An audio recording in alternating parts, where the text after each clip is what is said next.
What's going on, guys? It's Barry from the YANMAR Academy. Today we're talking daily maintenance on the YANMAR SV08 mini excavator. All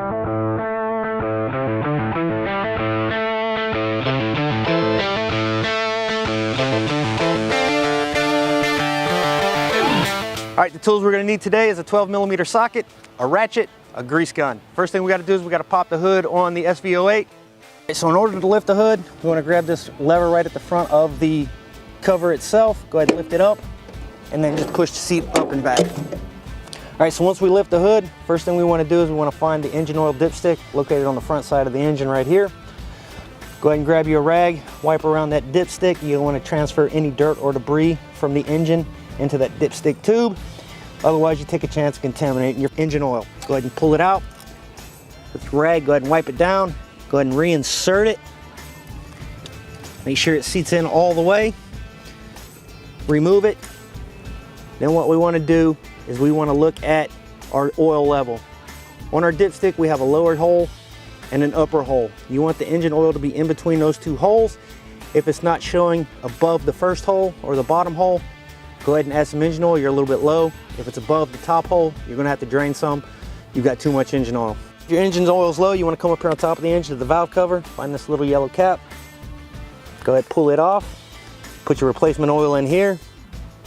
Make sure you put the cap back on, otherwise you'll get dirt and debris down inside of your engine, and that's bad for the oil.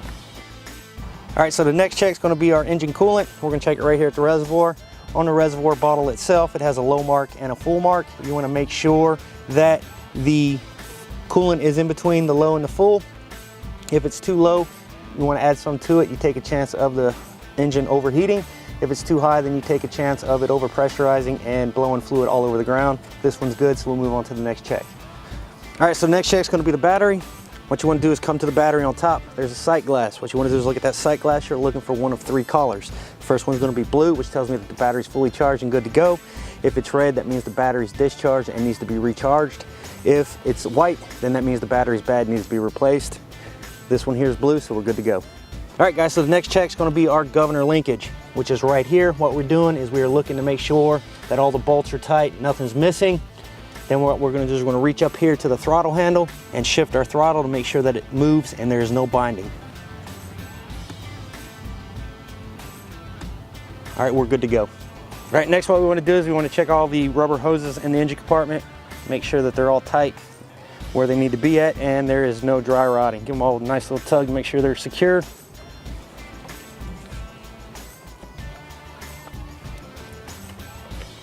And we're good to go. All right, so we've checked all the checks we've got to check in the engine compartment. We're going to go ahead and close the hood. Go ahead and reach underneath the little silver bar, pull it forward a little bit, go ahead and drop the hood. Now what we're going to do is we're going to set the excavator up to check the hydraulics.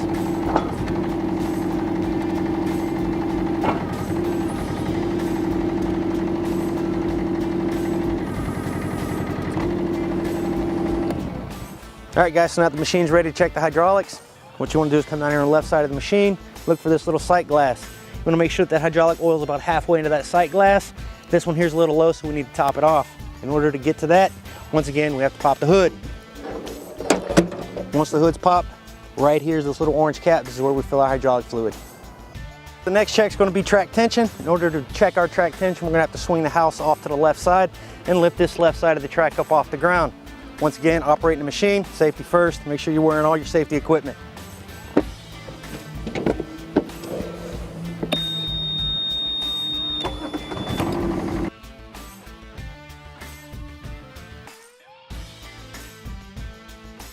Good to go. All right, guys, so once you get the track where it needs to be at, what you want to do is you want to check for this mark here, this triangle. Make sure it's set up with your first idler wheel. Once they're good, we can go ahead and pull this cover off with a 12mm socket and ratchet, and this is where we will adjust our track tension. Okay, so now we've got the plate off.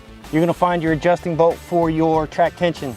If you've got to adjust track tension, go ahead and loosen up this retaining nut here and then adjust your track tension off this back side of the bolt here.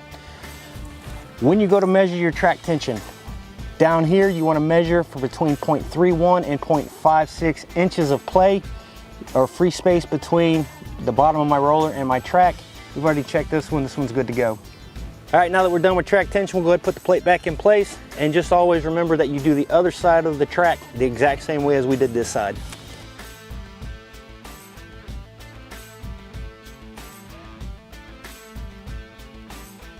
All right, so now track tension's done. We're gonna go ahead and check all of our control handles, make sure they all work properly.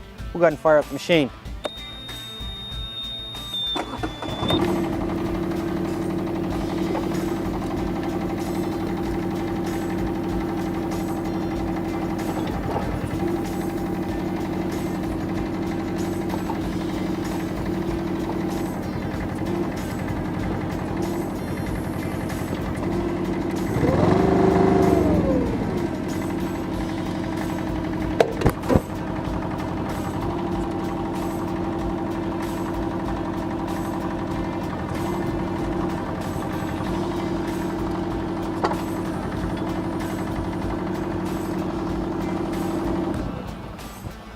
Controls are good. Now we'll go ahead and get ready for greasing. All right, so one of the last checks we're gonna do is probably one of the most important, but most often overlooked steps for daily maintenance: greasing the machine. On an excavator, grease is the lifeblood of these pins and bushings. A few dollars in grease could save you a few $1,000s down the road in replacing pins and bushings. All right, so first thing you wanna do is grab a rag and just wipe down all your grease zerk. You don't wanna transfer any dirt or debris into that grease zerk and take a chance of damaging it.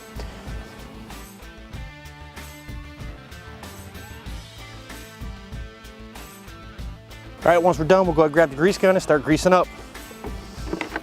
Easiest way to do this, start at the bottom, work our way up and back towards the cab. What you want to do is give 2 to 3 shots per grease fitting.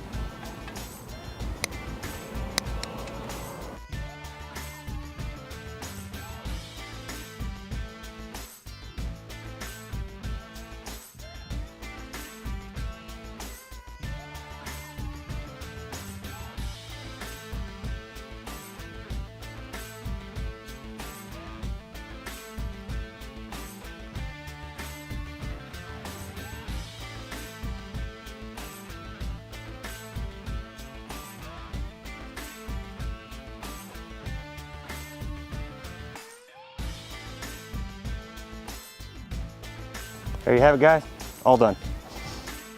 On to the walk around. What we're doing here is we're gonna walk completely around the machine. We're looking for any nuts or bolts that may be loose or missing, as well as any fluid leaking that we may find.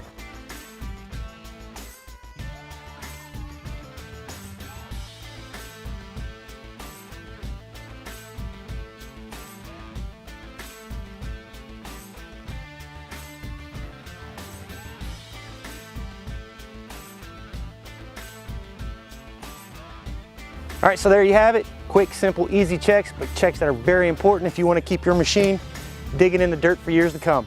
Until next time, I'll see you at the YANMAR Academy.